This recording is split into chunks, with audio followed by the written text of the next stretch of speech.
द्वितीय विवरण एक पर्व पारण तोफल और लाबन अत्सेरत और दिशाबर मध्यस्थान सुफ सम्मुख स्थित पदारे अर्थात जर्दनर पूर्व पार स्थित प्रांतर मूसा समुदाय इस्राएल को यही सबु कथा कहिले। सेईर पर्वत देई होरेब ठारू कादेश बर्नेय पर्यंत 11 दिन यात्रा अटे। सदाप्रभु जे कथा इस्राएल संतानगण को कहवाई मूसा को आज्ञा देइथिले तदनुसारे मूसा 40तम वर्षर 11 मासर प्रथम दिन सेमानंकु कहिले। हिजबोन निवासी इमोरिय मानक राजा सिहोन को और अस्टारोत निवासी बासन राजा ओगो इद्रियारे संहारा कलाउतारे जर्दनर पूर्व पार स्थित मोयाब देश मूसा यह व्यवस्था व्याख्या करने को आरंभ कले। सदाप्रभु आम्भमानकर परमेश्वर होरेब्रे आम्भमानकु कहिले तुमे माने एई पर्वत रे यथेष्ट काल वास करियछ।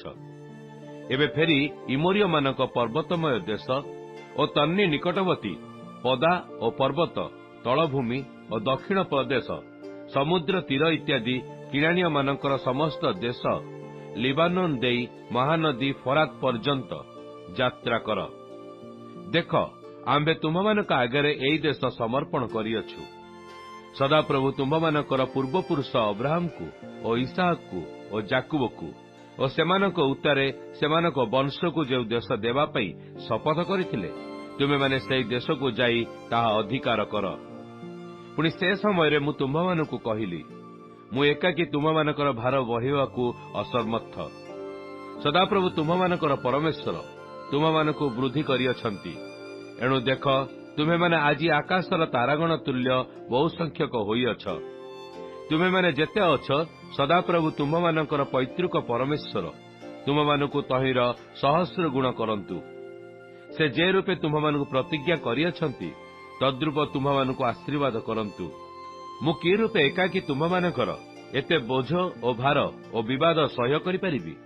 तुम्हें माने आपणा आपणा वंशानुसारे ज्ञानी और बुद्धिमान और विख्यात लोकमानकु मनोनीत कर।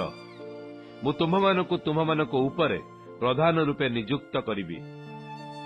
एथिरे तुम्हें माने मते उत्तर देई कहिल तुमे जहा कहिल ताहा आम्भमानकर करिबा भल।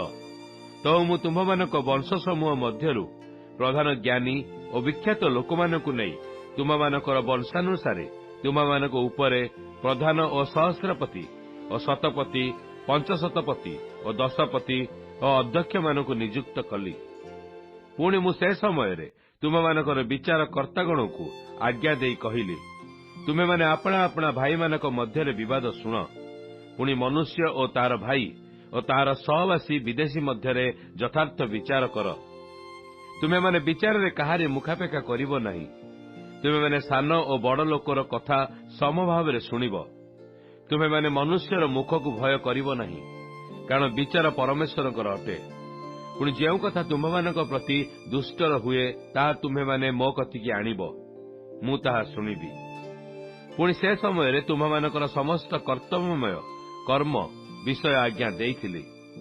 अनंतर सदाप्रभु आम्भमानक परमेश्वर आज्ञानुसारे आमे माने होरेब ठारू यात्रा कलु। पुणी इमोरिय मानक पर्वतमय देश को जीवा पथरे तुमे माने जो विस्तीर्ण और भयंकर प्रांतर देखिल तही मध्य देई जाई कादेश बर्नेय पहुंचलु।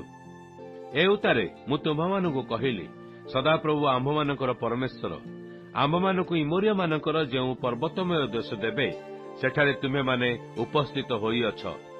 देख सदाप्रभु तुम्हार परमेश्वर तुम्भ आगे से देश समर्पण करियछंती। सदाप्रभु अपना पैतृक परमेश्वर आज्ञानुसारे तुमे जाई ताहा अधिकार कर। भय कर नहीं केबा निराश हुओ नहीं। तहिने तुम्हें माने प्रत्येक आम्भ निकट को आसी कहिल आम्भे माने आपणा मानक आगे लोक पठाऊ। तहिरे से माने आम्भ मानक निमंते देश अनुसंधान करी आम्भ मानक केउ पथ देई जीवाकु हेबो और तहिरे केउ केउ नगर रे उपस्थित हेबाकु हेबो तहिर संवाद आम्भ मानक निकट को आणंतु। तेबे आम्भे एई कथारे संतुष्ट हेलु। पुणी आम्भे तुम्हामानकर प्रत्येक वंश निमंते जणे लेखाए 12 जण नेलु। तो से माने गमन करी पर्वत पार होई इस्क्रोल उपत्यकार पहुंची देश अनुसंधान कले। आउ से माने हस्तरे से देशर किछि किछि फल घेनी ଆମ୍ଭମାନଙ୍କ ନିକଟକୁ ଆଣିଲେ ଓ ଆମ୍ଭମାନଙ୍କୁ ସମ୍ବାଦ ଦେଇ କହିଲେ, ସଦାପ୍ରଭୁ ଆମ୍ଭମାନଙ୍କର ପରମେଶ୍ୱର ଆମ୍ଭମାନଙ୍କୁ ଯେଉଁ ଦେଶ ଦେବେ ତାହା ଉତ୍ତମ ଦେଶ। ତଥାପି ତୁମେମାନେ ଯିବାକୁ ସମ୍ମତ ହେଲ ନାହିଁ। ମାତ୍ର ସଦାପ୍ରଭୁ ତୁମମାନଙ୍କ ପରମେଶ୍ୱରଙ୍କ ଆଜ୍ଞାର ବିଦ୍ରୋହାଚରଣ କଲ। ପୁଣି ତୁମେମାନେ ଆପଣା ଆପଣା ତମ୍ବୁରେ ବଚସା କରି କହିଲ, ସଦାପ୍ରଭୁ ଆମ୍ଭମାନଙ୍କୁ ଘୃଣା କରିବା ହେତୁରୁ ଇମୋରୀୟମାନଙ୍କ ହସ୍ତରେ ସମର୍ପଣ କରି ବିନାଶ କରିବା ନିମନ୍ତେ ଆମ୍ଭମାନଙ୍କୁ ମିଶର ଦେଶରୁ ବାହାର କରି ଆଣିଅଛନ୍ତି।